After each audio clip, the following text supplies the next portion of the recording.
The kids call her Belle. She's about a year-old first-time mama. She had her little babies last night. And they made it through the night, so they're obviously nursing. Cedar and I just helped both babies nurse one more time. But whenever the babies get close to her, she headbutts them and pushes them away. She's trying to reject them, but she also lets them nurse. So we just need to watch and make sure that she nurses and that she accepts them. One boy, one girl. She's still pregnant, she's still pregnant, she's still pregnant, she's still pregnant. We got 5 goats that are still pregnant. So 3 of them have had babies.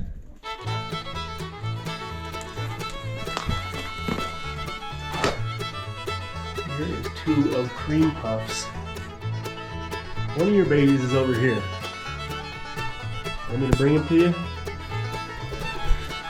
Come here, buddy. There's more comfortable places than right here. Come here.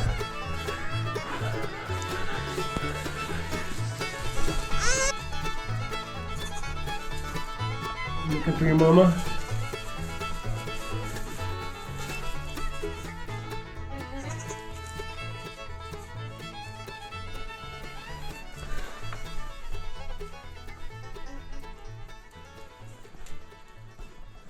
She had twins. She had a boy and a girl, and the little girl is the one that seems to be a little bit more neglected.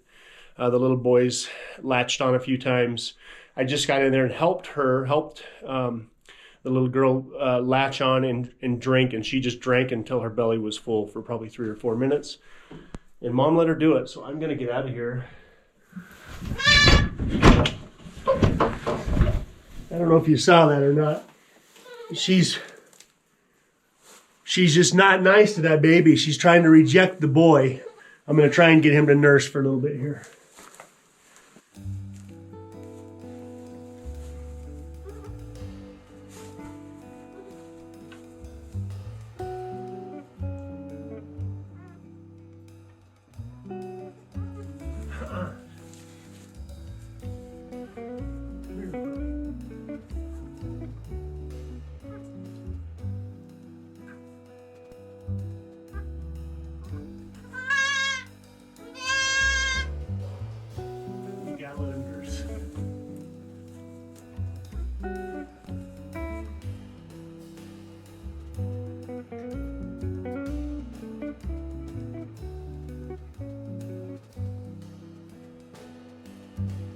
Come on.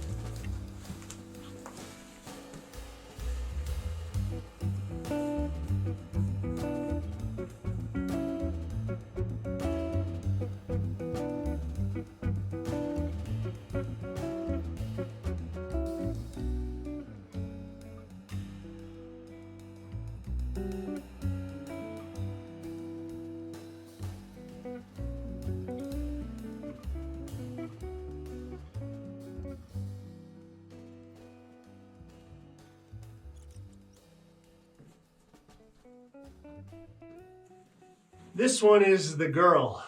That one's the boy. She's taking care of him. She's nursing him. I don't know why she doesn't like this little girl. We're now about 24 hours into this.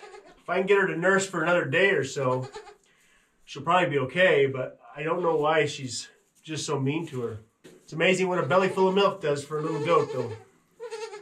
You gonna call for your mama? Call for your mama. That's what we want. What's that? Come on. Come get your baby.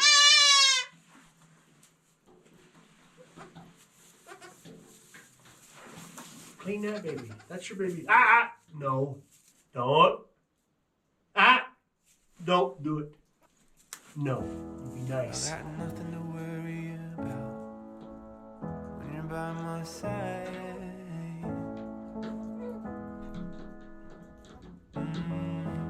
I got nothing to worry about when you're by my side. Come get your baby. I looked out and I saw the rain. I wanted to go away. I felt the weight of it all come down. Okay. Holy mackerel. And she's still got the placenta hanging out of her, so this just barely happened. But they're up and nursing. And she's a third-time mama, so she's experienced.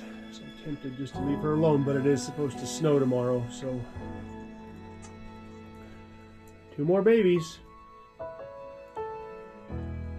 got nothing to worry about. She's still got that birth sac hanging out of her, looks like. I just got a text from the driver with the excavator, and he is 30 minutes out. The plan was to have him unload it at the end of the dirt road on pavement where it's safe for him to unload it. Then I would just drive the machine up to our place, and that damaged boom shouldn't be a factor. What I just learned was they loaded the excavator on his trailer with a forklift in Pennsylvania.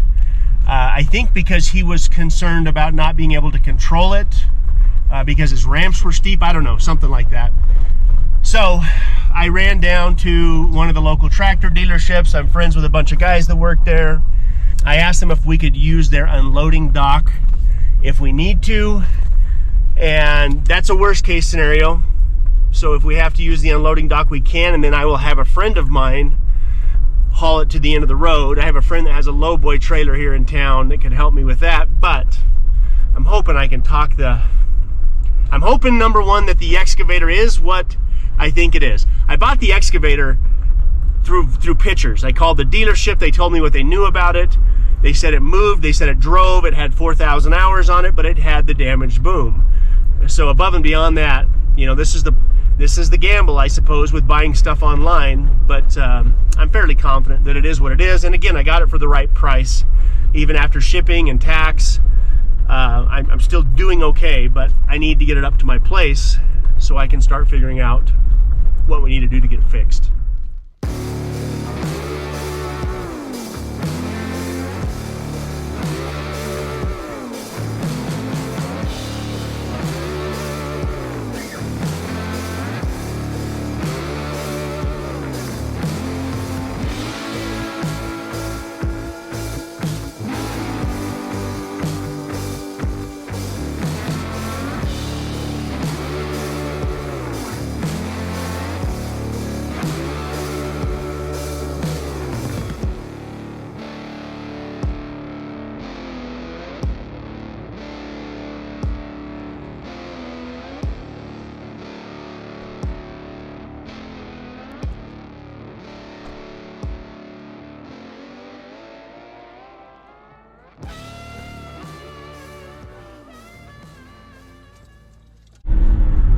Well, the dang thing's not wanting to stay running. It's been cold enough where he came from that I wonder if there's a little bit of water in the fuel filter. I just filled up the tank with fuel. Oh, the poor guy just needs to get unloaded so he can get out of here. But of course, nothing's gonna go easy. I'm running over to the parts house to get a new fuel filter and see if we can't get the dang thing running. The excavator is here in town, and when the driver originally showed up, he didn't want me to drive it off of his trailer, which I kind of get it, because that boom is not completely operational. I can't use that boom to stabilize myself as I'm going off that trailer, going down the ramps. So we went over there to the tractor dealership, and we used their loading dock to unload. But then once we got over there, the excavator was acting like it was out of fuel. I finally started it and got it to run long enough to play around with the hydraulics, and I realized that it's got some hydraulic pressure on it coming from somewhere. Now, it could be related to that hydraulic ram, because they obviously capped off that ram, so it's not puking hydraulic fluid everywhere. But it acts like something is engaged. The second I start that machine up, if I engage the hydraulics in some way, it will stay running. But if I don't touch the hydraulics and try to let the machine idle, it stalls. And it stalls in a way where I can tell it's hydraulic related. I don't know if it's related to that thumb or if it has to do with that ram, but the second that I engage those tracks, it stays running. So I'm gonna have to kind of work through the process of figuring out what's going on. But I bought the machine with the understanding that it drove around just fine, and the only issue was that hydraulic ram and that boom. So hopefully that's all the issues that we have with it. I like the excavator. I looked it over. I'm really excited to get the thing up here because it's exactly the size that I was looking for. It's about that 15,500 pounds. It's a beefy little machine, but I just gotta get used to it and figure out the quirky little stuff about it. It has 4,000 hours on it. Has a little Isuzu diesel engine in it. It's about a 68 horsepower diesel engine in it. It sounds great when it goes to run. Like I said, I just need to get all of the little hydraulics figured out. I could not for the life of me figure out how to engage the thumb as I sat there. And the thumb appears to be an aftermarket thumb, and I don't know how that hydraulic thumb is wired up, and I need to figure that out as well. But I like the machine. It's perfect for what I spent for it. It's worth every penny, assuming I don't spend a small fortune trying to figure this thing out.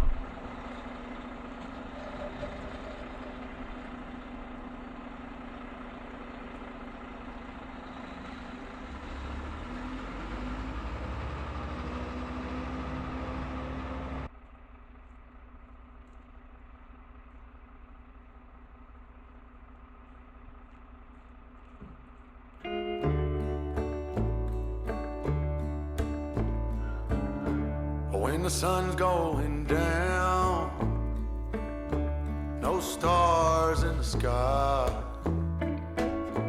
I'ma head down the road across county lines where they roll up the smoke. They pour beer and wine, and hearts break on the jukebox where the neon stars shine, where the neon stars shine, and the whiskey flows in the dark of the night, so nobody knows we're hanging on a memory, we're hung out to dry, just doing our time where the neon stars shine. Well, the folks gathered around, they all look the same. They know my train, but can't remember my name. Ain't nobody listening, and that suits me just fine. Oh, they wanna hear me cry where the neon stars shine, where the neon stars shine, and the whiskey flows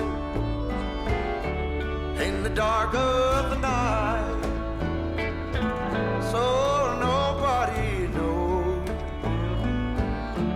Been hanging on a memory, and we're hung out to dry, just doing my time where the neon stars shine.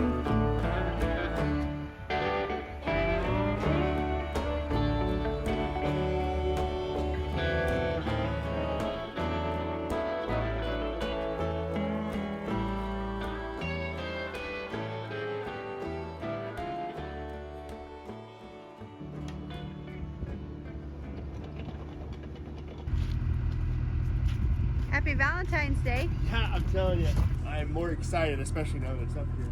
But that took me an hour and a half. I was to getting drive worried. from the- I was getting worried. Yeah, but the torch is out.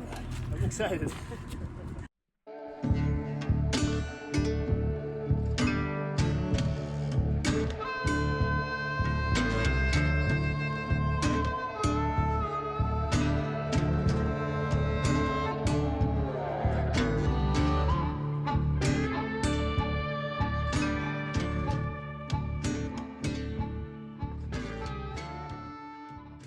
Kobelco SK60SR, I believe is the model. This appears to be a popular unit overseas. All of the stickers on this unit are in multiple Asian languages, I believe. But they seem to be good units. Kobelco seems to be good units. It has an Isuzu motor in it.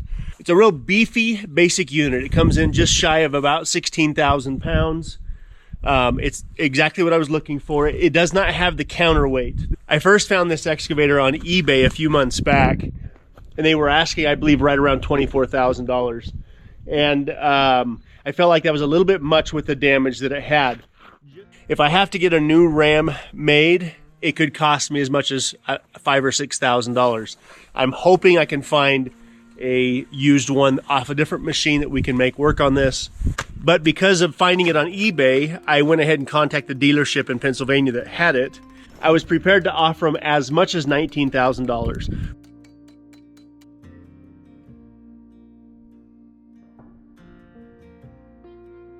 When I sold my last excavator, the money that I made off that excavator was to be used to get another excavator, a better excavator. So I've had that money waiting for this moment, more or less.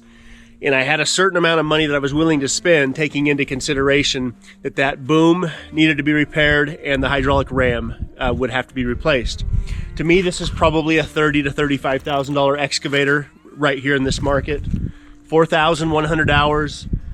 None of the pins are hammered in this thing. The most obvious places of wear always starts with the pins on an excavator or a backhoe. I tried to find out what happened to it, and I was only able to go back so far before it was a dead end. I would guess another bigger excavator bumped into this thing when it was sitting on a job site or something like that, but I don't know for sure. So back to my story. I called the dealership that had the excavator. I was prepared to offer as much as $19,000 for it, but the salesman told me, wait a few more days, and they're going to have another live auction where I may be able to get it for even less. So I waited until that Friday auction, and I was prepared to spend as much as $19,000 again. And I won it for $15,000. Now, it's a beautiful thing that it worked out the way that it did, because it cost me more than I thought it was going to cost me to ship it back here. It would end up costing me nearly $5,000 to have it shipped back.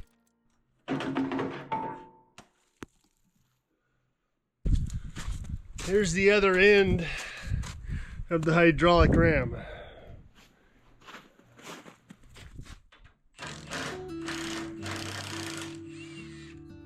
The first shipping company that I found could not get to it fast enough, and after 2 weeks I had to find somebody else, but they refunded my money.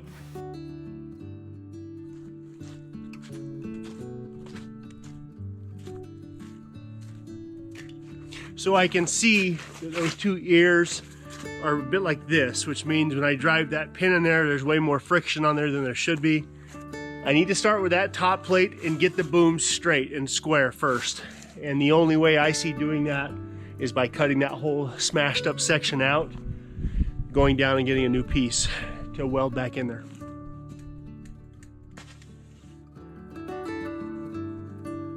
I ended up finding Joe with United States of Freight, who lined me up with a guy that basically lives like an hour away from me. And the end result is he picked it up back in Pennsylvania, got it back here, and then I had to drive it in the last 3 miles.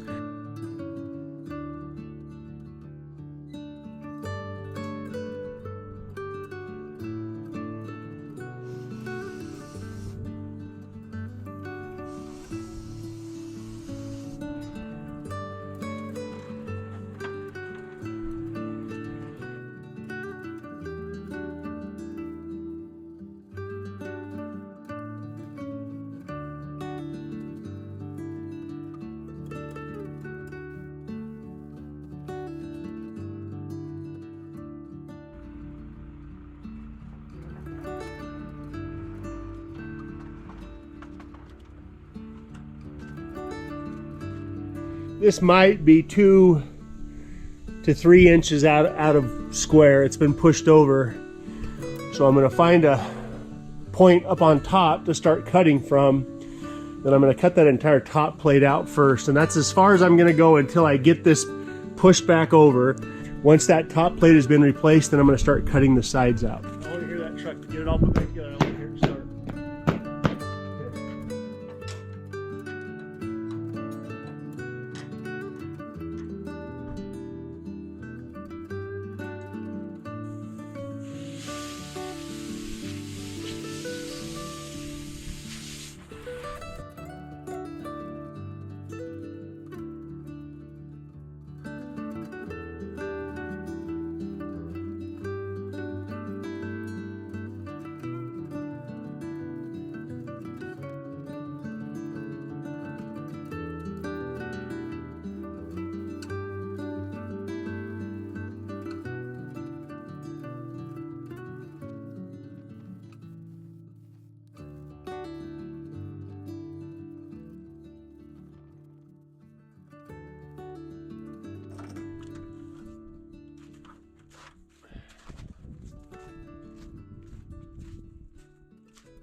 Yeah. Did you bleed the brakes? No, we still need to bleed them.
Okay, tomorrow morning I'm going to run down and get the steel picked up that I need to start putting this back together and start getting it lined up.